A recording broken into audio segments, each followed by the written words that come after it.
From this to this. Maaalalang nag-viral noong January ang post ng 35-year-old netizen na si James Tadeo matapos niyang mag-request sa isang Facebook group na nagbibigay ng libreng photo edit.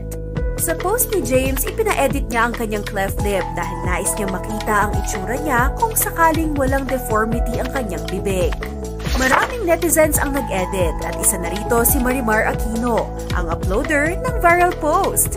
Dahil dito, natulungan si James na makatanggap ng libreng operasyon mula sa Hospital on Wheels, isang programang medikal na pinangungunahan ng General at Plastic and Reconstructive Surgeon na si Dr. Jim Sanchez. Ginawa natin, gising siya, walang sakit, inayos nating mabuti yung kanyang labi, inayos nating mabuti yung kanyang ilong. So, reconstructive surgery ng cleft lip at saka yung nose deformity. Para po sa amin na hindi po masyadong knowledgeable sa medical field, paano nyo po ba madedescribe yung procedure po na ginawa ninyo? O pinagdikit nyo lang po ba ito? Or parang tumapyas po kayo ng balat, nilagyan nyo po sa gitna? Paano po ba yung procedure nito, Doc? Okay, yung cleft lip kasi, ibig sabihin ng cleft, biyak. Yung balat, yung taba, yung muscle, hindi nag-develop. Pagkatapos, disoriented. Ibig sabihin, imbis na pumasok na pa ganun, umakyat doon sa gilid. So, ang ginawa natin, anatomical repair. Ano ibig sabihin? Sineparate ko yung mucosa, skin, muscle, nirealign ko, yung butas na malaki, niliitan ko, inayos kong mabuti. Dapat pantay, symmetrical.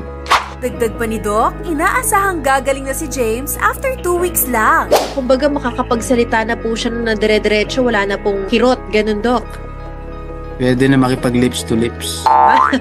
Ready na ba kayo makita ang bagong James? In 3, 2, 1. Maraming po salamat po sa inyo lahat. Yung mga nag-share, share, tapos po maraming po tumulong. Masaya po ma'am. Po yung operasyon ko, wala po natin problema. Nagpasalamat din si James kay Jay, ang netizen na tumulong para makilala niya si Doc Jim. Dating pasyente rin kasi ng doktor si Jay na sumailalim sa parehong operasyon noon.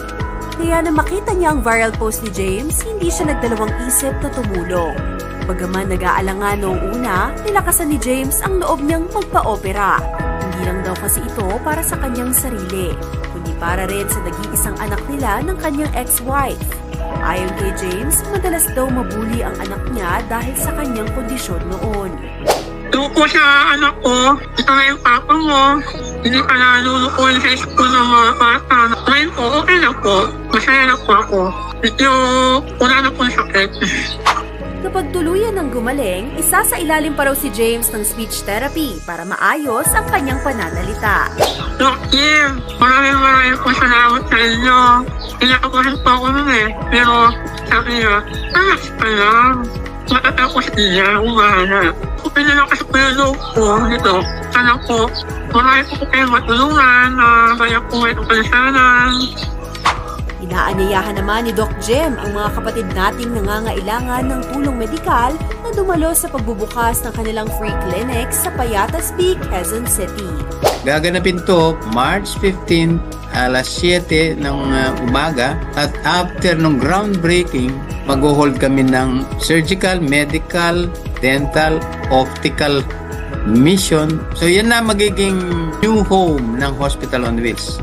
Regular na kami magkakaroon ng clinic dyan, hopefully Monday to Friday.